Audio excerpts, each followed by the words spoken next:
Halo teman-teman, balik lagi nih sama saya Den Syafira Berliana Hamzah dari kelas 11 IPS 1. Nih, kali ini saya akan mengadakan podcast dengan tema Generasi Modern Membumikan Tasawuf, Tasamu, Ukhuwah dan Musawa di kehidupan sehari-hari. Tapi pada kesempatan kali ini saya ada kedatangan 4 tamu nih yang keren-keren. Ayo Sen, perkenalkan dulu. Halo semuanya, perkenalkan nama aku Sena dari bidang Musawa. Halo semuanya, perkenalkan nama aku Kalila dari bidang Tasamu. Halo, perkenalkan nama aku Naik Radusmanto dari bidang tasawuf. Halo semua, perkenalkan nama saya Latif dari bidang Ukhuwah. Oke, jadi teman-teman, kali ini kita akan mengangkat satu kasus, yaitu kasus yang mungkin sangat populer ya akhir-akhir ini. Jadi kasusnya itu adalah, pasti kita semua tahu kan, beberapa hari terakhir jalanan Jakarta ramai banget nih sama yang namanya aksi demo. Ada mahasiswa buruh, sampai perempuan yang datang sambil bawa sapu. Jadi simbol katanya sih buat bersih-bersih. Dari kebijakan yang dianggap juga nggak adil nih dari kata DPR. Di tengah teriak-teriak ada juga momen solidaritas. Ada yang bikin merinding, ada pula yang bikin senyum. Nah, coba kita kaitkan kali ini suasana demo dengan 4 nilai yang sering kita bahas, yaitu tasawuf, tasamu, ukhuwah, dan musawa. Oke, jadi di demo kemarin nih suasana itu lagi kayak panas banget gitu. Polisi ada yang semprot gas air mata, massa masih bertahan, banyak yang marah juga. Tapi ada juga yang milih tarik nafas dulu, duduk dulu, lalu ngajak temennya kayak selawatan atau sekedar tenang gitu. Itu kan kayak latihan batin gitu ya, biar nggak kebawa emosi. Nah, Mas Afif, ini sesuai nggak sih sama yang namanya tasawuf? Emang tasawuf tuh artinya apa sih Mas? Oke, jadi awal tuh tasawuf itu artinya menahan diri atau kayak kita nenangin diri itulah. Dan dari yang aksi kemarin tuh itu bisa kita kaitkan. Apalagi kan kemarin kan lagi apa ya, kayak suasananya panas. Iya benar. Terus ada dorong-dorongan juga kan, karena rame banget dorong-dorongan. Terus polisi juga ada yang ngasih gas air mata. Nah, justru kayak gitu, itu waktu kita tuh untuk menahan diri, kita harus mengontrol diri kita sendiri. Biar kita tuh nggak lepas dari jalan awal kita. Kan kita datang ke sana untuk demo, bukan untuk merusakin orang-orang kan. Itu jadi ya meskipun suasana kayak gitu, kita tuh harus tetap jaga ketenangan gitu kan, jaga emosi. Gimana tuh Mas caranya? Caranya sendiri tuh yang tadi udah disebutin sama Dian juga, ada kayak tarik nafas tuh biar tenang. Benar. Terus yang kedua ada berzikir juga biar tetap ingat sama Allah. Tanaman juga gitu ya, selalu zikir gitu ya. Iya, hidup. Terus ada juga kayak sholawat gitu biar makin tenang lagi. Oke. Biar pikiran kita pun juga ikut tenang lah. Oh gitu ya. Oke. Jadi tasawuf itu sendiri harus nahan diri gitu ya. Harus kayak meningkatkan hati gitu biar selalu di jalan Allah, jangan kemana-mana gitu kan. Oke. Tapi aku penasaran nih, aku boleh tanya nggak? Boleh, apa itu Sen? Aku pengen tahu nih, Kip. Kamu kan tadi dari tasawuf kan? Sementara kemarin dari kasus-kasus kemarin tuh ternyata ada aksi penjarahan, terus ada yang bakar-bakar halte. Benar, ada. Nah, menurut kamu, Pip, karena kamu paham tasawuf, berarti mereka tuh tidak bisa mengimplementasikan tasawuf atau seperti apa nih? Nah, kalau menurutku mungkin gara-gara kemarin tuh chaos kan. Nah. Chaos banget, apalagi ya kena gas air mata kan makin panas kan. Iya, benar. Mungkin mereka jadi lupa ya dengan namanya tasawuf itu. Iya. Jadi makanya aku bilang harus zikir gitu ya, biar selalu ingat Allah gitu kan. Ya benar. Kan kita harus mulai dari diri kita sendiri kan. Nanti kita kenal yang lain. Oke, benar sih benar. Kalau misal itu kan buat yang muslim kan, kalau yang non Islam gimana? Ya mungkin sesuai doa masing-masing kan. Iya. Mungkin kan bisa tetap berdoa bagaimana kan. Dan dengan cara yang aturan nafas pun kan agama kan. Iya, benar. Aman sih. Tapi kalau kita lihat berarti di sana tuh ada banyak orang gitu ya. Berarti kita tuh harus butuh toleransi itu, di mana tuh kayak ada kelompok beda-beda, ada yang mahasiswa juga, ada yang buruh, ada yang ojol, bahkan ada ibu-ibu rumah tangga gitu. Kadang tujuan mereka tuh kadang mirip gitu, walaupun mungkin agak beda, tapi tetap bisa bareng teriak kayak telak ketidakadilan gitu kan. Bener. Jadi kalau misalnya menurut kalian nih, gimana cara orang-orang yang latar belakang beda banget gitu itu bisa tetap saling ngehargain sama jalan bareng di satu demo? Kalau menurut kalian Gimana tuh Kak? Iya, bisa kita lihat di demo kemarin ya, itu kan ada banyak orang kan, ada banyak golongan. Mereka itu berasal dari mungkin profesinya beda-beda, Iya. latar belakangnya beda-beda. Tapi di sana itu mereka itu menuntut satu tujuan yang sama gitu kan. Mereka tuh merasa nggak adil sama kebijakan yang dibuat Iya. sama pemerintah. Akhirnya mereka berani buat bersuara nih gitu kan. Bisa kita lihat kemarin tuh ada mahasiswa, ada ojol yang sudah disebutkan dan tadi, Iya. sampai ada ibu-ibu rumah tangga yang viral kan di media sosial karena dia juga ikut turun ke jalanan. Nah itu di sana bisa kita lihat dengan banyaknya perbedaan latar belakang mereka, kayak mahasiswa yang idealismenya tinggi, buruh yang menuntut kesejahteraan mereka, sampai ke ibu-ibu rumah tangga itu tadi. Mereka itu cuma ingin menyuarakan suara mereka gitu loh. Mereka itu ingin menuntut keadilan untuk kebaikan mereka semua. Keadilan apa sih kalau ibu-ibu itu kalau boleh tahu ya? Keadilannya ibu-ibu itu ya. Suaminya kali ya, kayak yang kerja gitu. Ya pasti kan apalagi masalah ekonomi ya. Sekarang kan ekonomi itu agak apa ya? Sesuatu yang pasti orang-orang tuh sangat menentukan ke depannya juga gimana. Dan menurutku belakangan ini tuh emang ada orang-orang yang mungkin sedikit kesulitan gitu di bidang ekonomi itu tadi. Jadi kayak wajar dong ibu-ibu itu marah karena Iya, kan suaminya bener sih. kerja itu nggak cuma untuk dirinya sendiri gitu kan, Bener, tapi masuk untuk akal, masuk keluarganya, akal. untuk kehidupannya di depan anak-anaknya gitu. Jadi pasti marah dong karena nggak sesuai sama gimana kerja si suaminya dan gaji yang didapat sama suaminya gitu.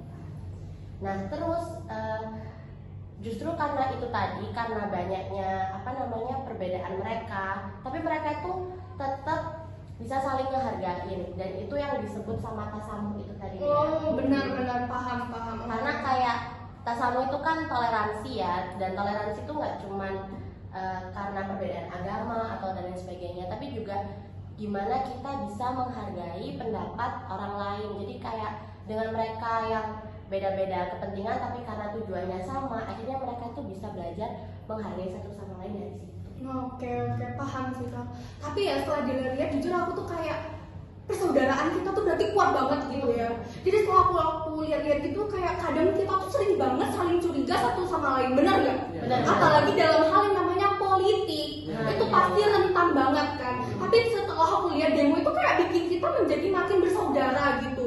Tapi kalau menurut Mas Atik sendiri nih gitu kan, berarti kita harus sering demo gitu ya Mas, biar kayak bersaudara gitu kan, Indonesia bersatu untuk demo gitu. Gimana? Sebenarnya enggak juga sih. Oh, enggak juga. Karena gini, kita ini sebagai rakyat itu kan sudah kayak berusaha bersuara gitu kan. Oke. Kita berusaha lewat media sosial segala macam gitu. Cuman tapi yang sepertinya yang paling terasa itu lewat demo itu tadi, karena itu ya pilihan kita terakhir itu ya itu. Benar. Akhirnya pas kita demo itu akhirnya melibatkan banyak pihak gitu kan. Akhirnya dari masyarakat pun ada, dari kepolisian ada, dari tentara ada gitu, sampai akhirnya kita semua berdemo di depan DPR itu untuk menyuarakan suara kita seperti itu. Jadi kalau menurut Atik sendiri itu persaudaraan yang paling terlihat waktu demo itu karena suara kita bersatu gitu ya? Iya benar. Ya kita kan tujuannya itu kan sama ya. Terus di situ tuh kita tuh saling bantu gitu kan. Seperti yang kamu bilang tadi itu kan kita tuh pas turun ke jalan itu kan kayak ada rasa curiga itu kan tadi kan, kayak misalkan tiba-tiba ada yang merampok lah, ada yang maling gitu segala macam. Tapi akhirnya setelah pas ada demo tadi itu kita punya tujuan sama, kita ingin menyuarakan suara kita gitu. Nah di situ tuh muncul adanya persaudaraan tadi itu. Kita seakan-akan sama pendemo itu kita adalah saudara gitu, kita saling bantu. gitu ya. Benar, Jadi paham. contoh misalkan pas ada yang melempar gas air mata gitu, kita saling mengcover satu sama lain. Terus ada bagian ada tim sendiri gitu yang untuk ada yang review ininya lah. Iya. Gas air matanya ada yang membantu mahasiswa yang kena gitu, atau para pendemo yang kena gitu, seperti itu. Oke. Tapi dari persaudaraan emang semua orang tuh selalu bersaudara gitu kan ya. Berarti emang keadilan itu tuh harus kita tegakkan di Indonesia itu. Apalagi kalau masalah yang DPR ini tuh gimana sih menurut Mas Sena tentang keadilan yang di Indonesia ini? Itu menurut Mas Sena itu adil nggak kalau misalnya DPR itu gajinya naik segitunya, sementara guru itu kayak ya seperti yang kita tahu ya sangat oke gitu. Gimana Mas?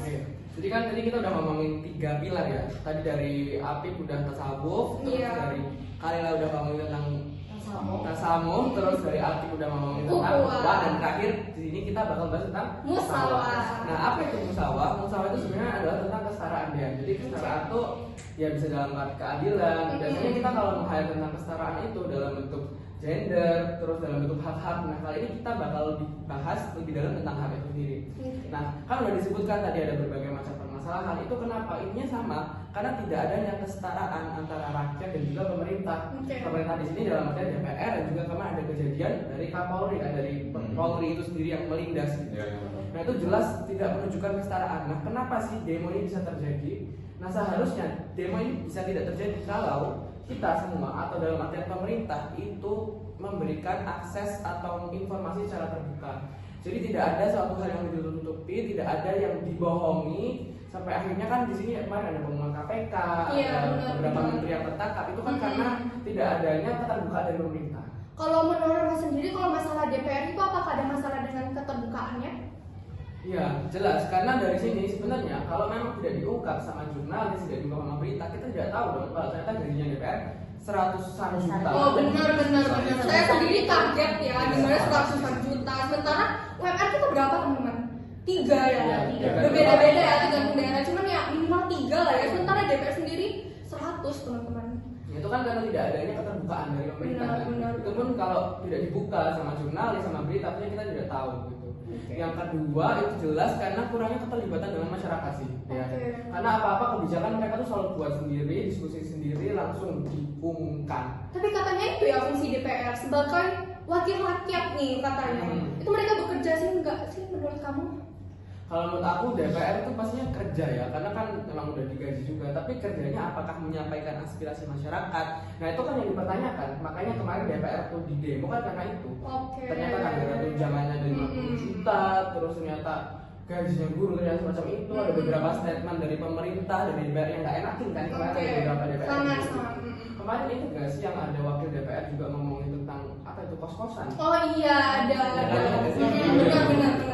Ya, tahu. Itu benar-benar kayak itu nggak mencerminkan, dalam artian dia kan wakil rakyat dan saat itu kondisi lagi chaos, akhirnya makin naik kan dan makin panas tensinya pas demo kemarin. Emosi lah. Iya. Gitu kan. Jadi yang perlu itu pastinya itu sih keterbukaan, terus juga memperlibatkan masyarakat dalam membuat kebijakan yang adil. Jadi nggak cuma buat masyarakat yang tinggi-tinggi aja, orang-orang yang berpenghasilan, tapi juga orang-orang yang kurang mampu itu juga harus dijangkau semuanya. Guys, mulai dong. Ini kan lagi bahas gaji kan tadi. Benar. Apa tuh? Menurut kalian tuh gaji yang paling pas untuk pemerintah itu berapa? Soalnya biar ini kan maksudnya kayak terlalu kesenjangan Iya, banget iya. ya. Benar. Over budget ya. Iya. Menurut kalian tuh kira-kira berapa ya? Kataku sih mungkin sekitar puluhan aja nggak sih? Maksudnya ya sesuai kinerja mereka lah gitu kan. Sebenarnya menurut saya sendiri mereka nggak apa-apa gajinya tinggi, mungkin itu hak mereka, tetapi sesuai dengan kinerja yang ada. Kalau misalnya Indonesia mundur kayak gini, kayak guru juga turun, masa DPR sendiri gitu kan yang naik, sementara inflasi pun juga tetap berlanjut gitu kan nggak etis gitu ya bisa dibilang. Kalau pada masa apa kepemimpinan Mas Khalifah Waduh, masya Allah itu. Itu loh. Iya. Itu kan ada yang Abu Bakar Umar gitu kan. Iya. Itu kan mereka kan kayak bahkan ini gitu kayak nggak mau kalau misalkan rakyatnya sengsara itu mereka tuh nggak mau makan apa-apa gitu. Oh iya, yang sampai apa? Yang Waktu siapa ngerjain. Kan itu nggak sih malam-malam itu? Iya, Oh yang iya, malam-malam terus kayak aku tahu tuh rumah. yang pakai siapa ya? Aku lupa deh itu khalifahnya siapa. Tapi kayak waktu ngerjain tugas untuk dirinya sendiri tuh sampai nggak mau nyalain Oh, lilin. yang lilin itu Iya. karena itu Iya. pakai hasil dari Itu Umar bin Khattab masalah. Itu memang relate banget sih ya. Apalagi Iya. tentang musawah ya. Ini kita ngomongin tentang kesetaraan. Makanya gaji DPR itu harusnya dievaluasi lagi. Terus sampai mencerminkan tadi Khulafaur Rasyidin yang memang kita harus contoh sampai sekarang. Jadi bisa kita simpulkan ya teman-teman, dari apa yang teman-teman kita sampaikan tadi itu sangat relevan gitu sama kehidupan kita. Jadi kalau misalnya kita pingin nih hidup kita yang jalannya kayak mulus gitu ya, nggak ada masalah, ini bisa nih kita terapkan 4 nilai tadi apa aja? Tasawuf, Tasawuf, tasamu. ukhuwah, dan juga musawah. Nih, jangan lupa terapin ya teman-teman. Jadi biar kita tuh hidupnya aman, damai gitu. Apalagi dalam masa-masa yang panas-panas nih, demo, kita terapin nih untuk Baik, sekian itu dulu yang dapat kita sampaikan. Kita akhiri dengan wassalamualaikum warahmatullahi wabarakatuh.